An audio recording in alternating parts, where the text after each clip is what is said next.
नमस्कार। ब्रेक के बाद खबरों में एक बार फिर से आपका स्वागत है। मैं हूं हेमलता और खबरों की शुरुआत करते हैं जमशेदपुर से।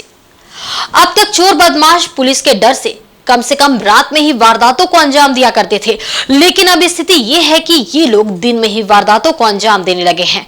अब इसे चोरों की हिम्मत कहे या पुलिस का खत्म होता खौफ।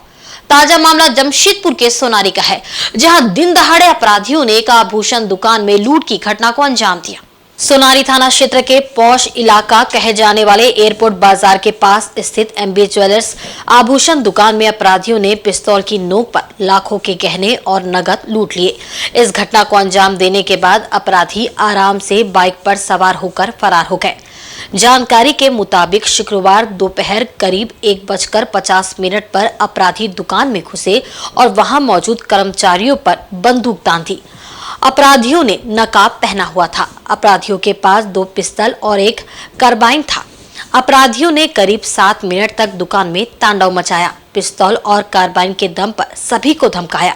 उन्होंने वहां मौजूद दुकान के कर्मचारियों के सारे गहने को एक झोली में डालने को कहा। इसके बाद उनकी नजर दुकान में रखे नकद पर पड़ी। फिर अपराधियों ने रुपए लिए और आराम से भाग निकले। तीनों अपराधी एक अपाचे बाइक पर सवार होकर वहां से निकल गए। पूरी घटना वहां लगे सीसीटीवी कैमरे में कैद हो गई है। इस पूरी घटना में अच्छी बात ये रही कि कोई घायल नहीं हुआ है। इन सब के बाद पुलिस को घटना की सूचना दी गई, लेकिन घटना की सूचना मिलने के काफी देर के बाद पुलिस वहां पहुंची और छानबीन की। इस घटना के बाद क्षेत्र में दहशत का माहौल है। चुनावी मौसम में जमशेदपुर में अपराधियों के हौसले बुलंद हैं।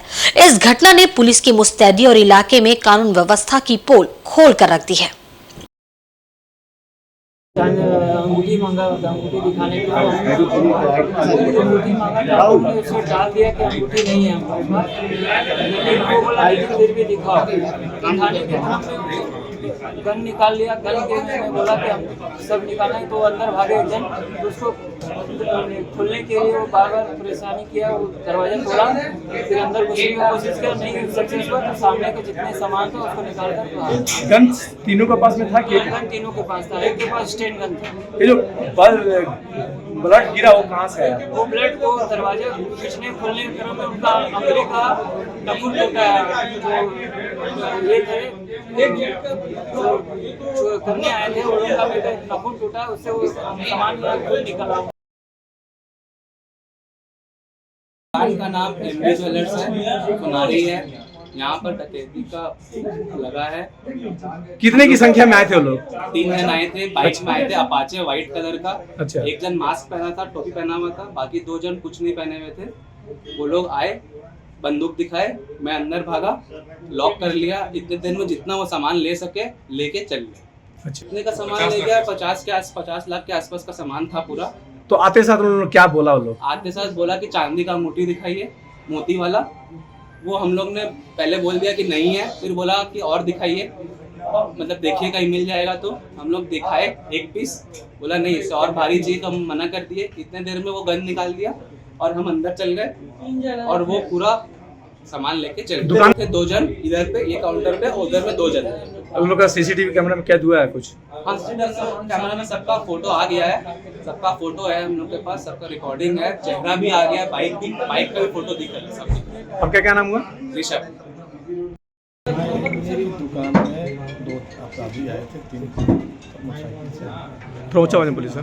आए और पहले ग्राहक बन करके आए और इनसे अंगूठी कहे निकालने के लिए, इसी में इनकी दुकान से सामान लेकर के चले गए। झारखंड मुक्ति मोर्चा ने शनिवार को रांची, जमशेदपुर, गिरिडीह और धनबाद में होने वाले लोकसभा चुनाव में बढ़ चढ़कर मतदान करने की अपील की है। झामुमो के केंद्रीय महासचिव सह प्रवक्ता सुप्रियो भट्टाचार्य ने सभी मतदाताओं से अपने मताधिकार का उपयोग अवश्य करने का आग्रह किया है। राजधानी रांची के हरमो स्थित झारखंड मुक्ति मोर्चा पार्टी कार्यालय में एक प्रेस वार्ता के माध्यम से झामुमो प्रवक्ता ने अपनी बातों को रखा। उन्होंने कहा कि लोकसभा चुनाव के प्रथम चरण से ही भाजपा की हार निश्चित हो गई है। भारतीय जनता पार्टी ने अब धर्म की राजनीति से हटकर जाति की राजनीति करना शुरू कर दिया है। वहीं दूसरी ओर जिस लोकसभा क्षेत्र से भाजपा चुनाव हारती दिख रही है, वहां अपने नेताओं पर ही ठिकरा फोड़ रही है। देश के बहुत बड़े नौकरशाह रहे, विदेशी मामलों के जानकार, आर्थिक मामलों के जानकार यशवंत सिन्हा जी के सुपुत्र जो वैश्विक स्तर पर अपनी पहचान रखते हैं, केंद्र में मंत्री रहे हैं, आर्थिक मामलों के जानकार हैं, उनको भी निशाना बनाया गया,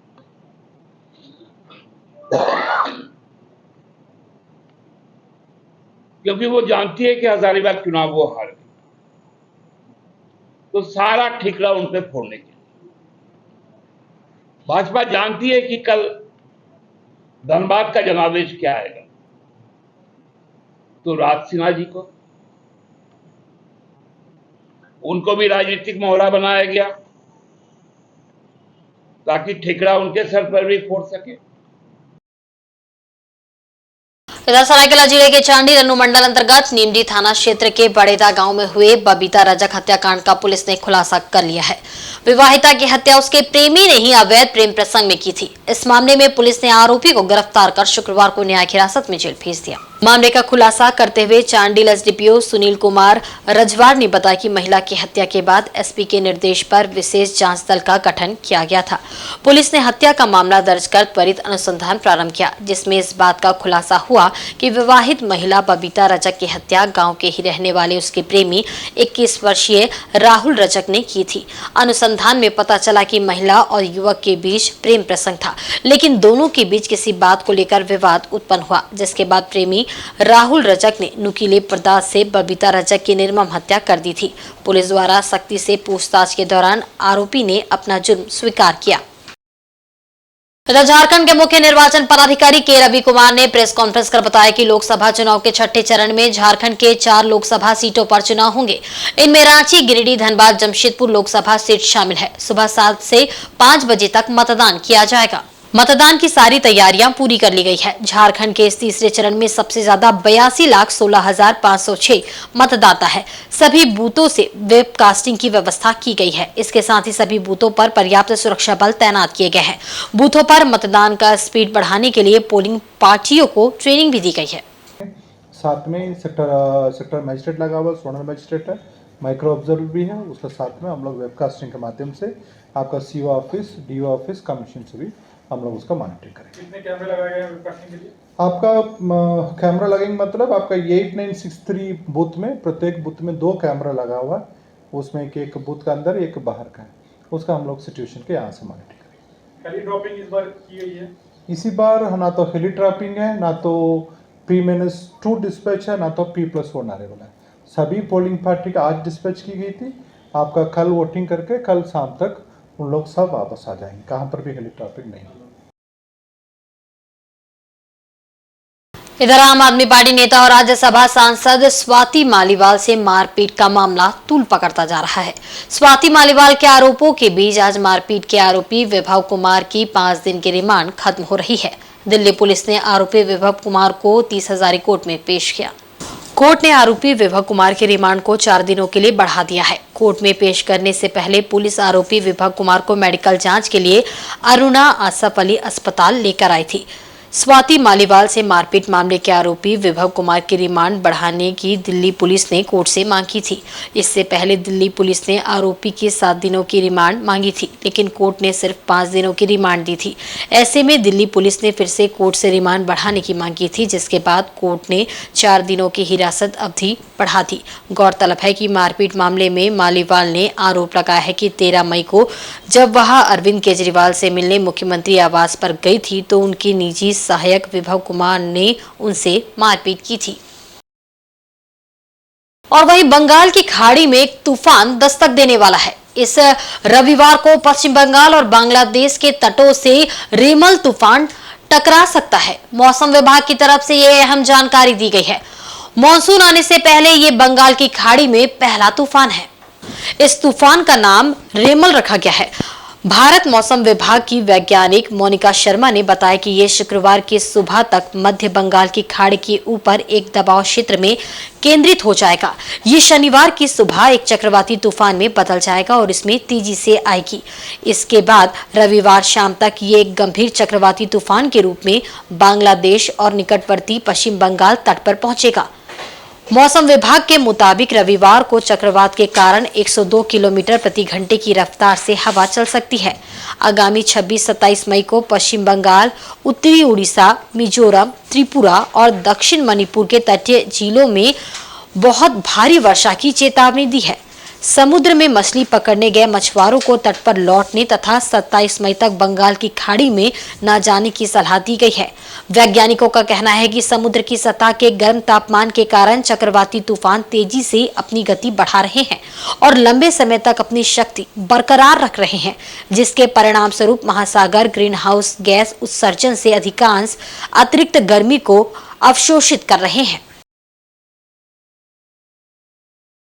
सरायकेला जिले के गम्हरिया थाना अंतर्गत झार गोविंदपुर में बीते दिनों हुए जमीन कारोबारी लालू प्रधान की हत्या मामले का अब तक पुलिस खुलासा नहीं कर सकी है।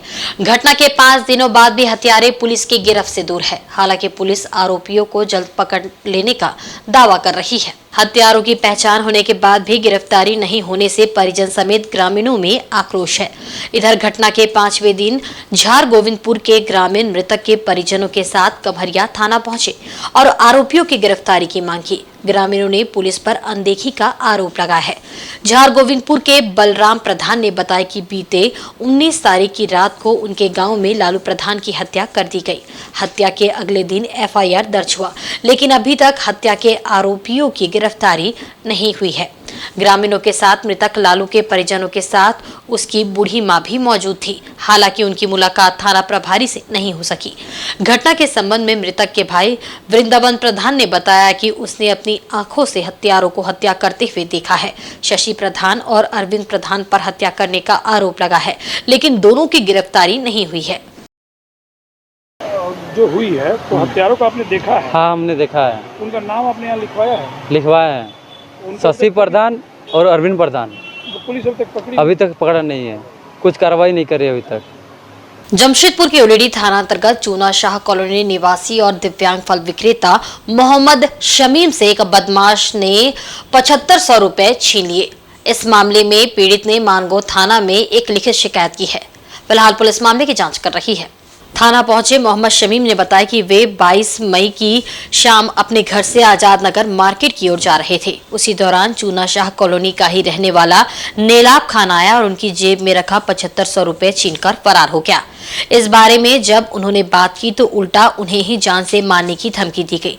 शमीम के अनुसार नेलाब खान और उसके पिता मंजर खान उनसे 1000 रुपए के फल भी उधारी में ले चुके हैं और पैसे मांगने पर लड़ने को तैयार हो जाते हैं।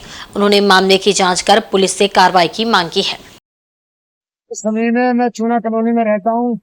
किड स्कूल के सामने मेरा दुकान है, साइकिल का रिपेयरिंग करता हूँ, फल फ्रूट भी बेचता हूँ। परसों मंजर का लड़का निजाम मेरे 7500 रुपए छीन के लेके भाग गया। मैं महाजन का पैसा देने के लिए जेब में रखा हुआ था। शाम के टाइम महाजन का आने का टाइम था, बारिश आने लगा, सर में प्लास्टिक में करके जेब में रखने लगा। एकदम झपट्टा मारा, नियाम ले गया और भाग गया। कितना पैसा था? 7500 रुपए का भैया पूरा, और 1000 रुपए का पहले फल फ्रूट दोनों बाप बेटे ले चुके हैं। वो भोले फेंगे लेकिन नहीं दिए। उसको बोला, मांगा तो नहीं दिया। मारने लड़ने को दोनों बाप बेटे तैयार हो गए। बोला यहाँ रहेगा तो जैसे हम कहेंगे ऐसे करेगा, ना तो गोली मार देगा या बच्चा को मारेगा। नियाम का लड़का। थाने में मैं एप्लीकेशन दिया हूँ। थाने वाले बोले 11 बजे तक करेंगे कार्रवाई, अभी तक कुछ नहीं करेगा। पूर्वी सिंहभूम जिले के पोटका तेतला स्थित डेटन इंटरनेशनल स्कूल में चल रहे इस 4 दिवसीय समर स्किल कैंप का शुक्रवार को समापन हो गया। इस कैंप का उद्देश्य बच्चों के अंदर छुपी प्रतिभाओं को निखारना एवं उन्हें अनुशासित बनाना है। 4 दिवसीय समर कैंप में बच्चों ने खूब मस्ती की एवं नए नए कौशल के बारे में जाना एवं सीखा। समर स्किल कैंप में पहले दिन आर्ट एंड क्राफ्ट, दूसरे दिन लाइफ स्किल, तीसरे दिन फायरलेस कुकिंग एवं चौथे दिन संगीत एवं नृत्य का प्रशिक्षण दिया गया। कैंप में किसी भी ऑब्जेक्ट से डाई बनाना और डाई से ऑब्जेक्ट को आकार देना, वहीं प्राइमरी रंगों से अन्य रंगों का निर्माण के बारे में बताया गया। स्कूल के बच्चों ने मिलकर फायरलेस कुकिंग में फ्रूट सलाद, लेमन जूस एवं हेल्दी स्पाउट सलाद तैयार किया। वहीं शिक्षकों के द्वारा बच्चों को बाहर के जंक फूड के बजाय घर में बने हुए व्यंजनों को खाने के लिए प्रेरित किया गया। इसमें प्रशिक्षण फाइन आर्ट के क्षेत्र में विख्यात एवं कई पुरस्कारों से सम्मानित जमशेदपुर के कलाकार राजू मुखी के द्वारा दिया गया। वहीं क्षेत्र कलाकार बबलू बोयपई ने हिप हॉप, कंटेम्प्रेरी डांस इत्यादियों का प्रशिक्षण दिया। बच्चों ने अपने नन्हे हाथों से कैनवास पर रंगों को उकेरा एवं खूब मस्ती की और समर स्किल कैंप का लुत्फ उठाया। और आज के बुलेटिन में बस इतना ही। कल फिर हाजिर होंगे कुछ नई खबरों के साथ। तब तक देखते रहें इंसाइड झारखंड न्यूज। नमस्कार।